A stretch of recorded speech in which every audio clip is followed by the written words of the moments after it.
I had to write this stuff down because I get kind of nervous and I will forget literally everything. So my name is Ashley. I'm the maid of honor. Hannah is my best friend. And I'm also really emotional, if you couldn't tell from earlier, so I'm probably going to start crying in a couple of minutes. So just bear with me. So first I wanted to start off and say, I don't know if you guys, when you walked in, if you had a moment to read the devotional for today that they had on the table. But when I read it, I started crying, of course, because one thing that I've realized is that God is very intentional with everything that he does, literally everything. It could be the smallest of things, everything is intentional. So I just wanted to take a moment to read a little part of that devotional. It says, Proverbs 17:17 says, "A friend loves at all times, and a brother is born for adversity. The best way to determine who your forever friends are is to go through a crisis. Adversity is like a filter. It separates those who are loyal from those who are not. You cannot tell your true friends until adversity appears. Your friends may not even know whether they are loyal friends until they are asked to identify with your suffering. It is easy to be a friend when things are good and pleasant, but the number of people who will stand beside you decreases as the temperature of your crisis goes up. How does one get that kind of friend? By being one. You were that friend for me." And when Eddie was saying his vows and he said that he prayed for a woman like you, I prayed for a friend like you for a very long time. And I haven't known Hannah as long as Cody has known Eddie. I've only known Hannah for probably around like 8 or 9 years.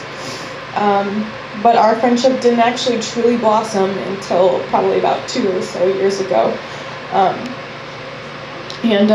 Moving to Florida, I truly believe, was the best thing that ever happened to her.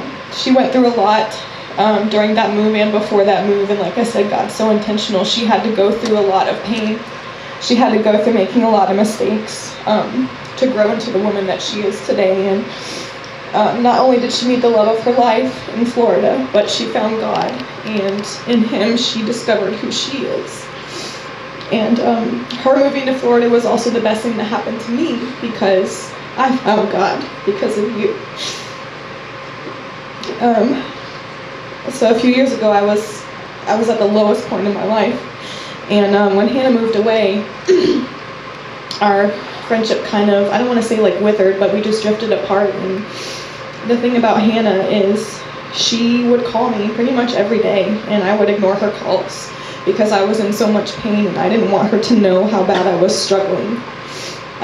And then one day something just told me to pick up the phone, and I did, and we started talking again on a regular basis, and she started talking to me about how she had started going to church and how God was changing her life, and it was just something that I couldn't understand. You know, I didn't get it because it wasn't something that I had ever experienced myself. And then I actually had my first God moment. So during that hard time, I had gotten into a car accident and I broke my back, and I was suicidal, and it was just a really bad time for me. And I had gone to Florida to actually get a new car that one of her friends was helping me to purchase. And it was the 6th anniversary of The Gathering, which is the church that Cindy pastors at. And I remember sitting there, and I was kind of tuning out, and I was praying, and I was like, you know, God, if this is where I'm supposed to be, if this is where I'm at, then show me a sign. Kind of backtracked just a little bit. Before that, one of my friends had given me a bumper sticker that said, "Keep on keeping on." And I was like, I can't wait to put it on my new car. I'm so excited. So as I'm saying this prayer, I finish and I tune in, and it was Russ, right? He said, "Keep on keeping on." And I remember that as soon as he said that, Hannah and Eddie and I just all looked at each other, and we were like, and it was just like, I knew, like, that's where I was supposed to be. I had to go through all of that pain. I had to be broken in order enough to be able to receive God. And that was really cool to be able to experience that with you guys. And it's been really awesome to see the way that God has changed you. It really has. I remember how broken you were.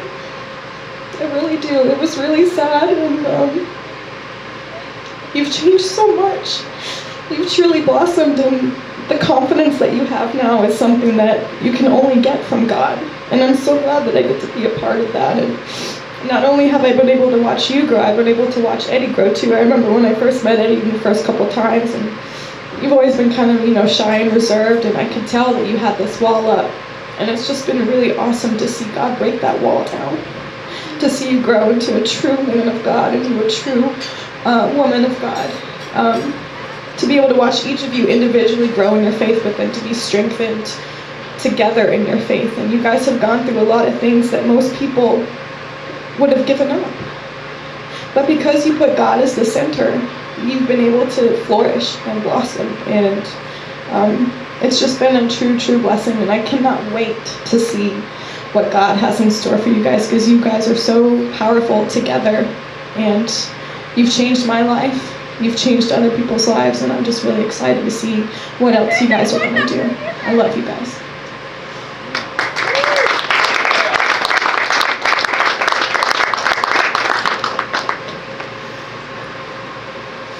Okay, we're going to change it up a little bit.